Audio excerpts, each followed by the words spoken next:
Welcome to another episode of Respections. Today we have a presentation and we hope you'll enjoy. Stay tuned for many more exciting episodes. I'm your host, Patrick Tomlinson, and I do look forward to having you and sharing with you.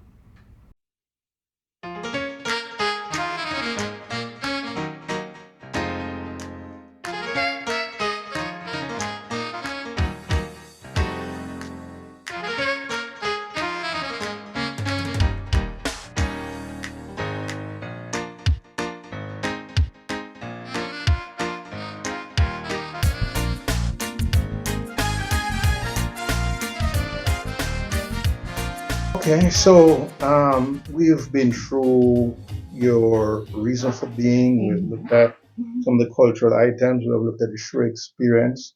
So I would like now to talk a little bit about, the educational aspect of things. If Okay, we so might. Jackie's If you heading can that give up. me a little bit of, or the viewing audience, a little bit about the Literacy. yeah, in the island, what are some of your challenges? How people are educated at the secondary, tertiary levels, and your need now to try to provide these scholarships and fellowships. Okay, as a segue into Jackie's section, because Jackie's heading up our Right. very well our fellowship program. But what I can say that education is very valued in St. Kitts and Nevis.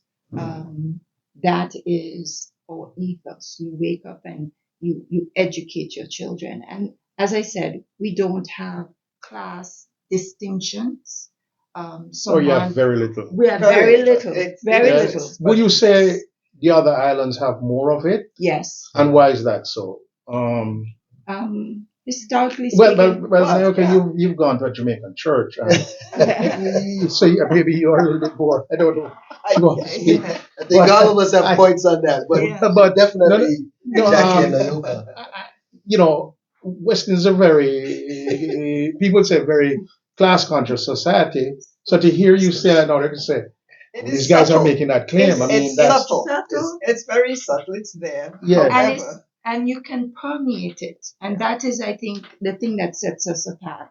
You can permeate it because in my lifetime there has been a premier whose mother was a cane cutter, who started with such so humble beginnings, and just by virtue of being a brilliant doctor, brilliant lawyer, brilliant something, you scale up and you run the country, and that's possible for Kittitians and Divisions. That might be unique because I don't know honestly. Even with our experience, and I'm talking from the country I was born in, if that I would see, I would tend to think that Jamaicans would be a little bit have find that a bit problematic deep down, deep down, and I'm telling you from my experience. Could be changed, but that's how I feel about it. Yeah. I think there would be because we have recently had a female prime minister, the first female prime minister. Marcia Simpson. Yes, and people gave her a hard time. People gave her a hard time. hard. Huh? Yeah, change is difficult, hard, yeah. and she came from. I wouldn't say that kind of, but she didn't come from one of these traditional families, and she was in school in London or North America, not in a traditional way, and people were just not willing to hear that. People are not willing to. So change that way becomes rare, especially from a society that was rooted in British. Yes, and the reason I'm experience. able to speak with such authority about the fact that in sync it's even as Jackie said, it's more subtle, Mhm. and the fact that I can speak with authority and say that it can be permeated. It's because I come from the tradition of the University of West Indies. So I lived in Barbados, and then I was 2 years in Jamaica at Norman Manley Law School. So I had a real upfront and close Experience. experience with how these other Caribbean That's societies right. are structured. Mhm. And I can say that in St. Kitts, what parents are concerned about um, uh, educating your children. And I think it stems from the size of it and the structure of education, because one of the positive side effects of colonialism, we did get an educational structure. And so one of government's service is to provide education, free education, from primary or pre-primary up to tertiary, right? Yes. And it's free. So I think, again, because between St. Kitts and Nevis, the size of it allows a large government-based educational system. It's similar, so everybody gets that opportunity to move to the top.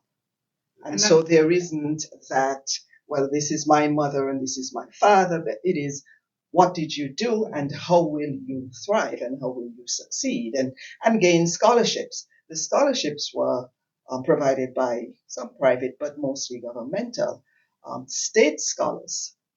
Yes. And that is the impetus, and coming right back to the fellowship that we are offering. So historically, the system is there to allow for success.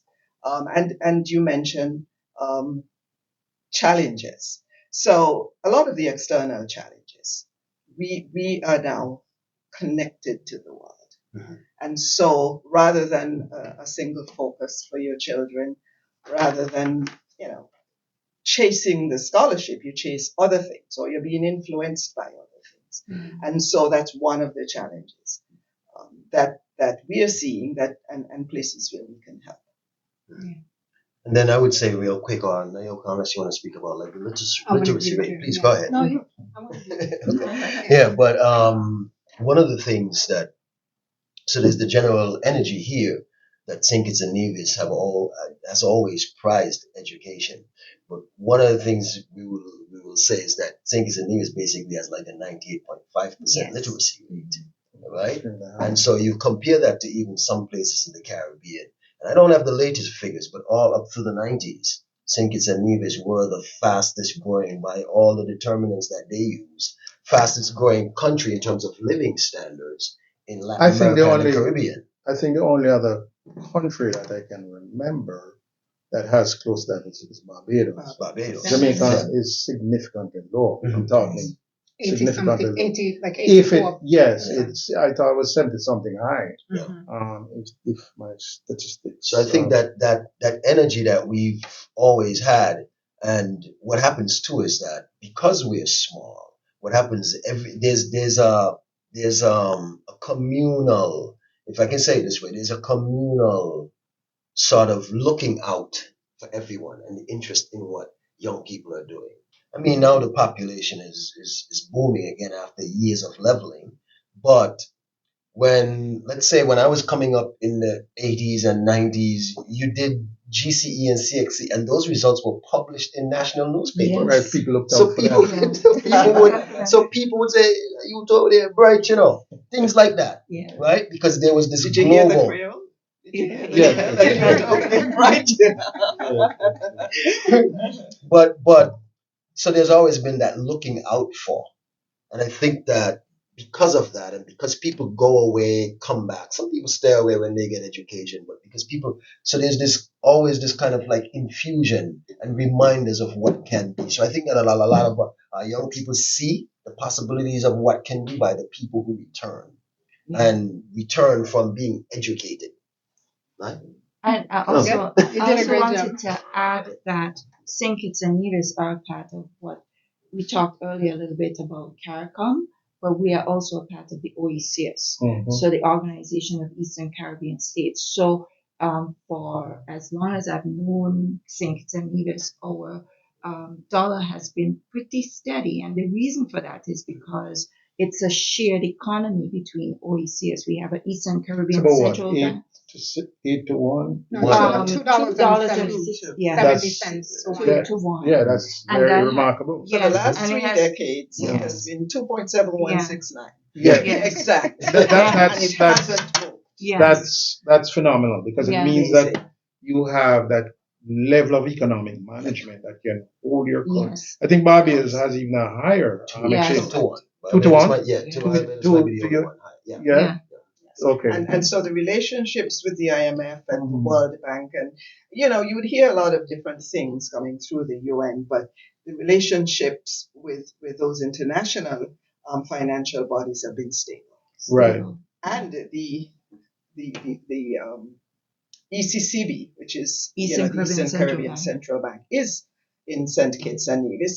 So it gives that that authority, I think, to our leadership. Yeah, Yes. and certainly the visibility, because, like we said, the ECCB is based in St. Kitts and Nevis. So even though it might be among the smaller of the territories using the Eastern Caribbean dollar, Mhm. people growing up in St. Kitts, I mean, even the aspiration of someone coming out of high school, I was like, hey, I can work at the ECCB. Yes. So that sort of visibility keeps us, I think, very attached to education and how education liberates. And what are the territories that are member of the ECCB, if you remember? Talking about St. Kitts and Nevis, Antigua and Barbuda, St. Lucia, Dominica, Anguilla, St. Vincent, Grenada. Those are the ones that use the Eastern And Caribbean they just actually recently signed in St. Martin.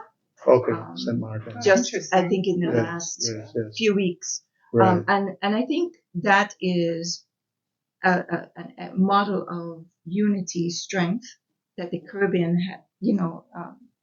probably hasn't seen on a larger scale, maybe beyond, maybe in CARICOM, Right. but for the OECS, because, for example, if this year in Dominica there's a hurricane that wipes out bananas or their tourism industry, then the steadiness of St. Kitts and Nevis or Antigua would hold steady. Yes. And so that is the reason for us maintaining our, economic health over the decades. Right. You see? So one holds the other. Okay. And so I think that, because Dr. Simmons, I think, was one of those who signed the OECS agreement and so on. That all happened in our lifetime. Okay. That's Kennedy Simmons. Kennedy right? Simmons. I remember him. Yes. The father of independence. The father of independence. Right.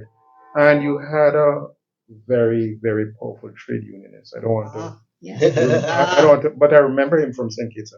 But in the Caribbean, he had a he was very. Robert L. Bradshaw. Yeah, Bradshaw. And we have amongst us, Neroka's father is now the deputy governor of St. Kitts and Nevis, but he was a trade unionist. And in my lifetime, again, we're relatively young people. In my lifetime, Teenagers. I remember the trade unionists taking to the streets. Neroka, I'll pass it over to you. You can talk about this a little bit more. Yeah, that's so much a part of my upbringing. My father's a trade unionist, traveled all over the world just fighting for your workers' rights. And I feel like in some ways it kind of informs just the way, even like I studied architecture, and my practice and my interest is always public work. It's always that vulnerable community. And I think that's what I inherited from my father. Through my work, I want to help communities that are impoverished. So it's that same fight, that social work, that social justice is even a part of my work. And I think my mom also was the campaign manager for Robert Bradshaw. So I I grew up hearing the stories about his personality and the resistance, resistance and pride. So it's something that I treasure. The thing that I remember as a child learning about Mr. Bradshaw, he was responsible for reclaiming lands from the British and saying, we are going to reclaim the sugar industry, the sugar lands for all people. And that was revolutionary back then. And he was able to do it. And so that's, created, so that is something that brings us great pride, because now, and maybe that informs reason why we don't have the social classes in the way that the other islands do, because land ownership was available to our people many moons ago because of that sort of progressive stance that Mr. Bradshaw took that many decades ago. We just heard a really informative presentation by Dr. Beckles. Hillary Beckles. And he was explaining how the riots in St. Kitts, how it triggered a lot of the other revolutions in other islands, and it went worldwide. Yeah. He traced it even to South Africa and What even period was this? 1936. Oh, the 30, yeah, 1936. 30. Yeah, there was an Riots. uprising, Okay, the Buckley's yeah, Estate yeah. uprising, and Mr. Beckles explained that Because you was had it the in Jamaica too. first, Yeah. but Yes. it's 38. yes. Yeah. So it started in St. Kitts, rippled through the Caribbean, and then he was able to trace it in the speech he gave last year, right up to Mahatma Gandhi. So that it's triggered. It started in St. Kitts, and then informed this revolution by Mahatma Gandhi in India years later against the oppression of colonialists. You know. Okay. I wanted to sort of throw something to your group, Michelle and Taro, Yeah. and Jackie. We have a situation in which I'm not sure how well we're, but the Dominican Republic made an application to join CARICOM, which is very interesting. And they have been a Spanish island for ever since, and there are some different Latin American groups. But one of the things that I've heard, and I've been trying to get in touch with the representative from the DR in New York, is that CARICOM took a decision that unless the DR rectified its approach to Haitians and the treatment of Haitians, their application would be put on hold for the time being, because you know the situation there. Yes. And I'm just saying, as cultural people, as cultural warriors, maybe this is going a little bit. I don't think much too far out from your thrust and your objectives, but certainly you can have an impact in this. What would be your response to something like this? And to jump in real quick, Yeah, just to sure. give some. Interestingly enough, you mentioned the Dominican Republic, so you're making us abreast of this. So we're late to this right now. But when we talk about like immigration and the other peoples, Because that's at the heart of it too, right? yeah, When the Haitians went over to, yes, and they denied them citizenship there. yes. But something I'll say real quick is that we talk about like who lives in St. Kitts.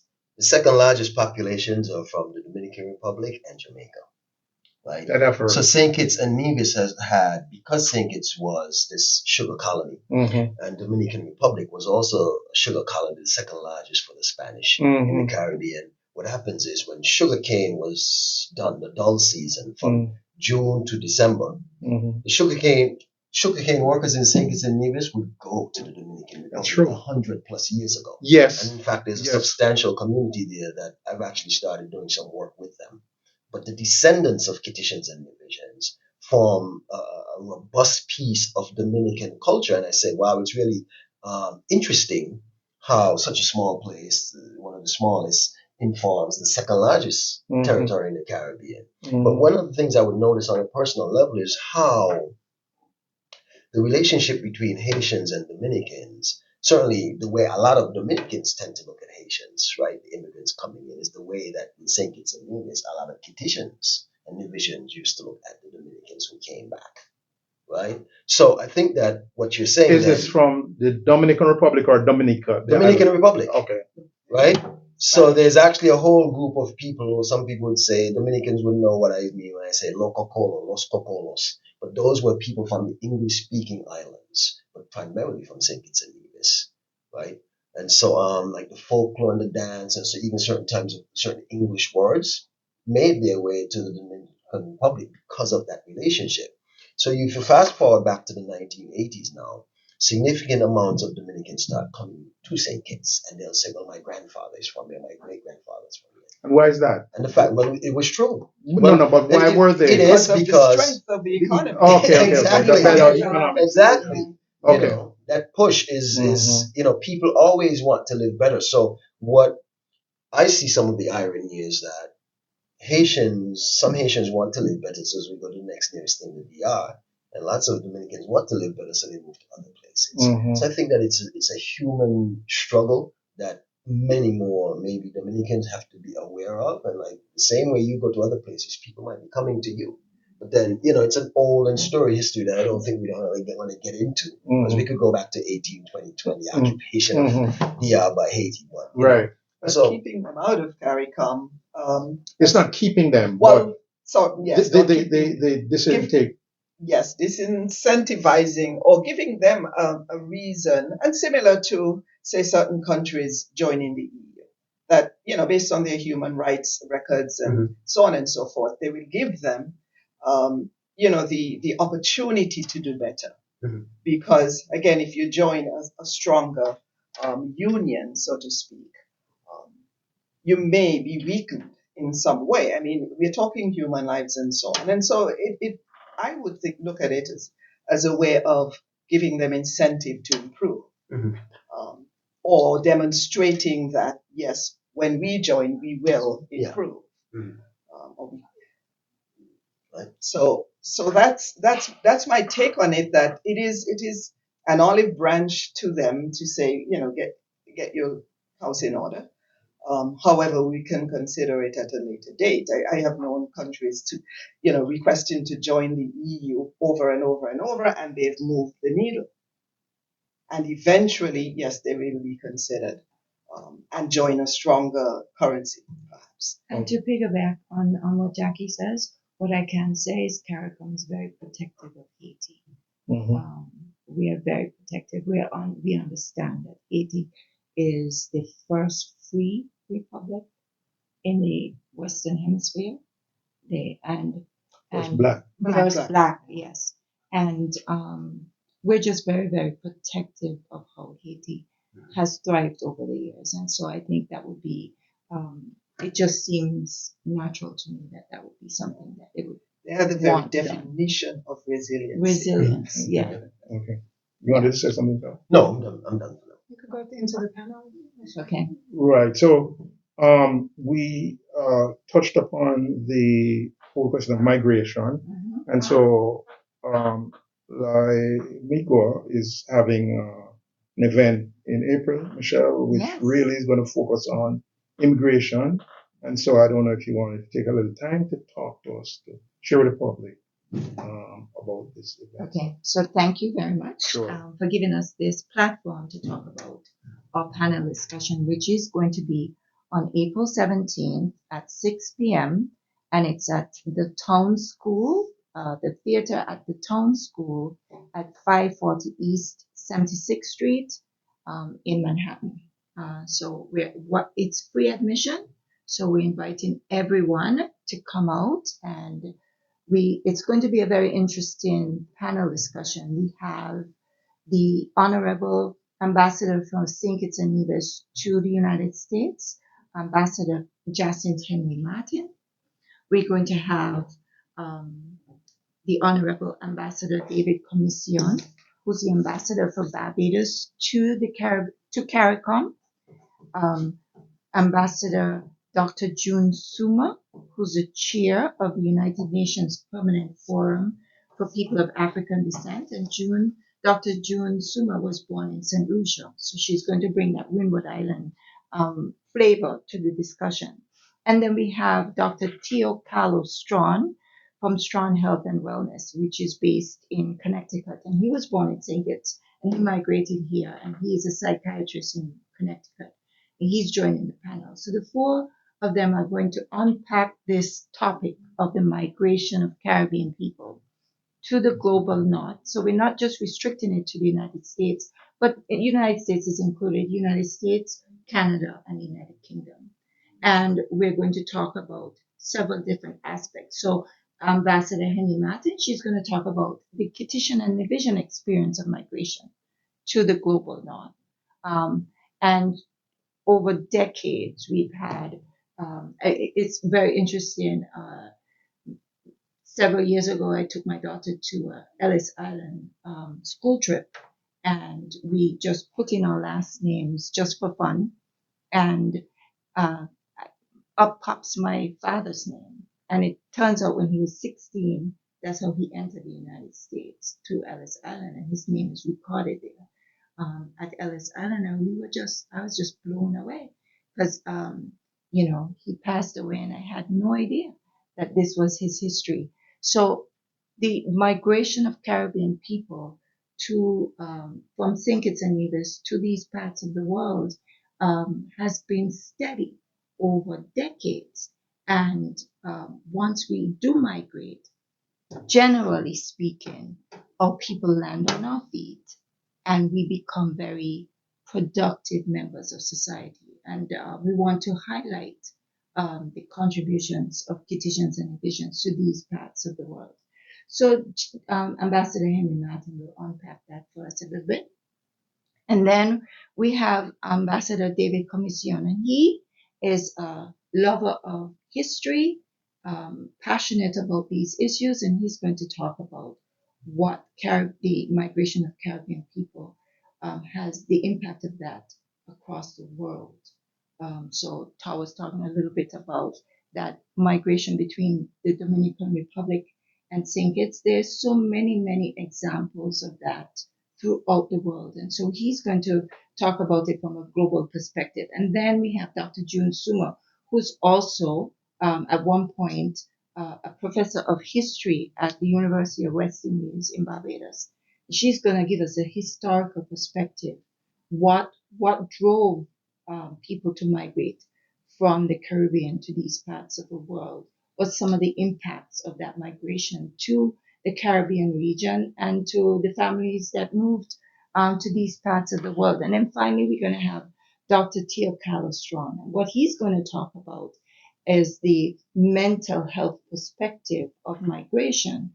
What does it mean when someone uproots from a tropical climate, a tropical island, a small, intimate community, and then have to reestablish themselves in larger communities with different climates, different cultures, different foods? What does that do to a person?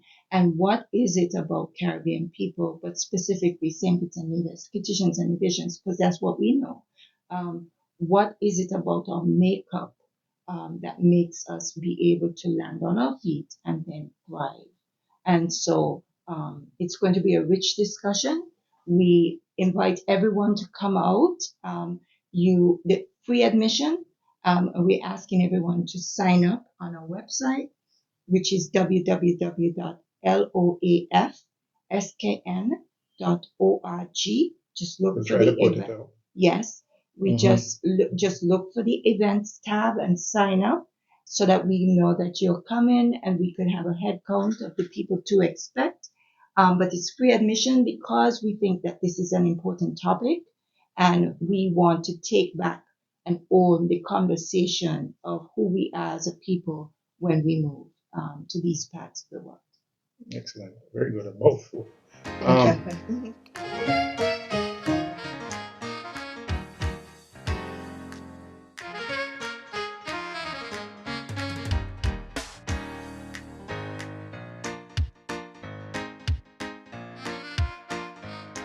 Thank you for joining us for another exciting episode of Respections program.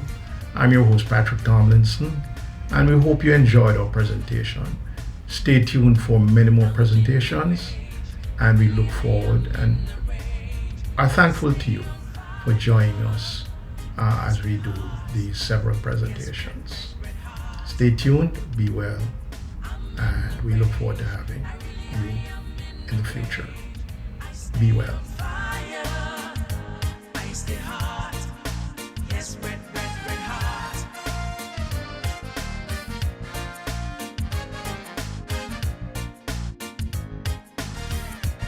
I am enraged, I crackled, I sparkled, I flared up, I am in that fire.